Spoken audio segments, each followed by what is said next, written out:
네, 반갑습니다. 산골짜기 TV 홍건대 목사입니다. 오늘은 뽀로로와 크리스찬 육아에 대해서 잠깐 이야기를 나눠보려고 합니다. 뽀로로, 우리 아이들이 너무너무 좋아하죠. 그리고 부모님들이 보기에도 내용이 건전하고 교육적이기 때문에 별 거부감 없이, 생각 없이 그냥 아이들에게 뽀로로를 보여줄 수 있습니다. 특별히 다 나쁘다라고 할 수는 없지만 크리스찬으로서 뽀로로를 보여줄 때 적어도 이런 부분들은 생각하고 또 분별을 해줘야 된다 하는 것을 세 가지를 말씀을 해드리려고 합니다. 첫 번째로는 뽀로로에는 엄마 아빠가 등장하지 않습니다. 뽀로로가 사는 세계는 엄마 아빠가 없는 세계입니다. 친구들만 있죠. 계속해서 친구들만 등장합니다. 그게 좋아, 신유라? 엄마 아빠 없는 게 좋아? 좋아요. 좋아? 네. 어떻게 해? 엄마 아빠가 없는데? 아, 친구들만 있는 게 좋아? 친구 좋은 거예요. 친구 좋아? 네. 네, 심각합니다. 이런 대답이 나오면 안 되지. 엄마 아빠 없는 게 좋은 거야? 네. 네, 이렇습니다. 엄마 아빠가 없는 게 좋답니다. 좋아요. 뽀로 그게 좋아? 네. 니 지금 아빠하고 같이 있잖아. 아빠가 자려고 지금 올라온 거잖아. 근데 아빠 없으면 좋아? 응? 아, 좋아요. 네. 분별을 잘 해주셔야 됩니다. 엄마 아빠가 없는 세계에서 사는 아이들만의 그 세상에서 계속 그것만 보고 있다 보면 어떤 정신적인 부분에서 뭔가 좀 영향을 줄 것 같지 않습니까? 이런 부분을 분별해 주셔야 된다 하는 것이고요. 두 번째는 모든 것을 경험으로만 배우도록 되어 있습니다. 싸워보고 해보고 어떻게 해보고 저렇게 해보고 이렇게 해서 결국 이건 아니었어, 이런 건 아니구나 하고 이렇게 배워가는데, 물론 그것도 나쁘지 않은 한 방법이긴 하지만 그것만 있다는 것은 매우 유감스럽죠. 매우 유감스럽습니다. 성경적인 내용은 권위로부터 배우는 거죠. 그 부모를 공경하고 부모의 말과 그 가르침에 대해서 그것을 마음에 새기고 머리에 관으로 삼고 목에 사슬로 삼고 이렇게 새겨서 들어라. 그리고 성경은 진리를 가르쳐 줌으로써 우리가 진리에 순종하고 거기에 따라 살아감으로써 결과를 얻도록 되어 있습니다.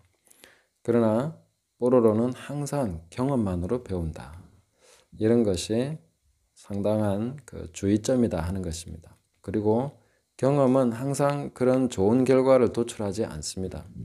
직접 살아보면 그런 경험이 아주 나쁜 쪽으로 결과적으로도 안 좋은 그런 식으로 갈 가능성도 많기 때문에요.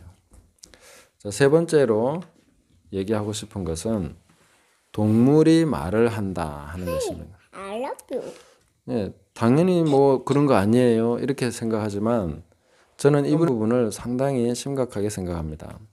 왜냐하면 아이들의 교재나 그런 모든 것이 동물이 말을 하도록 되어 있습니다. 심지어 동물이 아이들을 가르치고 동물이 선생님이고 동물이 여러 가지 하여튼 전부 다 동물입니다. 이런 식으로 어려서부터 계속 자라온 그 아이들의 정신 세계가 어떻게 될까요? 그런 심리가 어떻게 변해갈까 하는 것을 우리는 생각해 봐야 됩니다. 저는 우리 아이들에게 동물이 말을 하는 것은 옳지 못한 것이다. 그거는 아니야. 강아지나 고양이 중에 말하는 그런 고양이 봤어?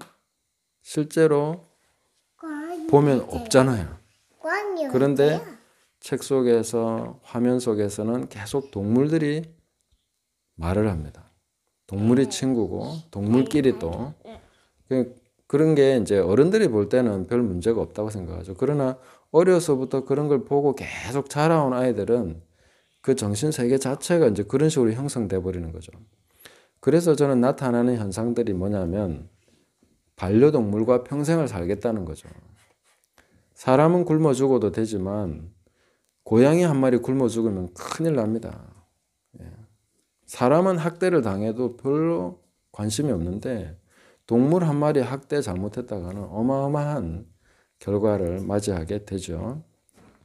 북극곰이 굶어 죽어간다 그러면 많은 사람들이 관심을 가지고 뭔가 하려고 하지만은 아프리카의 아이들이 굶어 죽고 있다. 북한의 아이들이 지금 굶주리고 있다 해도 큰 반응을 보이지 않는 것이죠. 동물 중심으로 계속 생각하다 보니까 동물을 위해서는 엄청난 것을 쏟아붓고 하는 걸 아까워하지 않는, 왜냐하면 그 친구니까, 선생님이었고 모든 과정을 동물과 같이 해왔으니까 아이들은 거기에 대해서 상당한 세계를 형성하고 있는 거죠. 제가 최근에 가서 본 것은 동물 카페, 아니죠, 애견 카페였는데 애견 카페에 가보니까 그 애견을 위한 모든 게 다 준비되어 있더라고요. 그 애견 유치원도 있다네요. 차량 운행도 한답니다. 이런 식으로 되어 있는 거죠. 그리고 보면 우리나라는 아직 그런 것까지는 잘 못 봤습니다만은 뭐 장례식도 해주고요. 사람처럼 똑같이 해줍니다. 뭐 제가 거의 20년 전쯤에 들었던 것 같습니다. 독일에서는 애견에게도 세례를 베푼다고. 목회자가 이제 개가 병들면 가서 신방해야 되고 개가 생일을 맞이하면 가서 같이 축하해주고 나중에 세례식도 베풀고 뭐 이런 식으로 해야 된다는 거죠.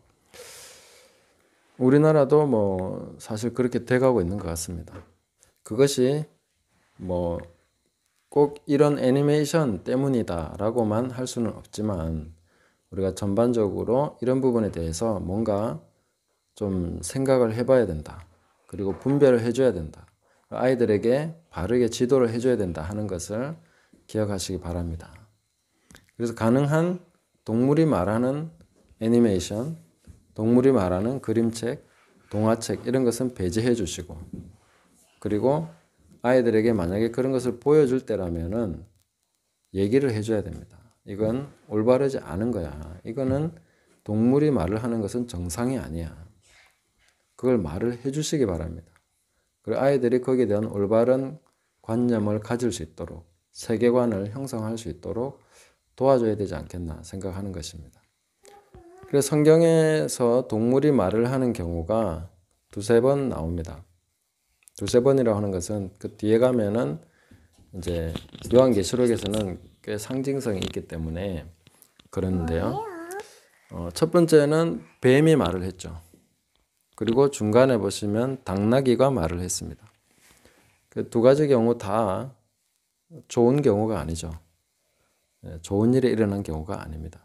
그리고 요한계시록에 와서는 뭐 짐승이나 어린 양처럼 말을 하는 그런 뿔 가진 짐승이 나오고요. 그런 게 나오는데 우리가 동물이 말을 하는 것이 어떤 것인가, 이것이 어떤 영향을 줄 것인가 하는 것을 좀 더 분별을 해봐야 되겠습니다. 그리고 아이들에게 바르게 지도해 주시기를 바랍니다. 네, 인사해야지, 신유라. 안녕히 계세요. 안녕히 계세요. 안녕히 계세요. 감사합니다. 감사합니다. 구독해 주세요. 구독해주세요. 감사합니다. 산골짜기 TV 홍건대 목사였습니다.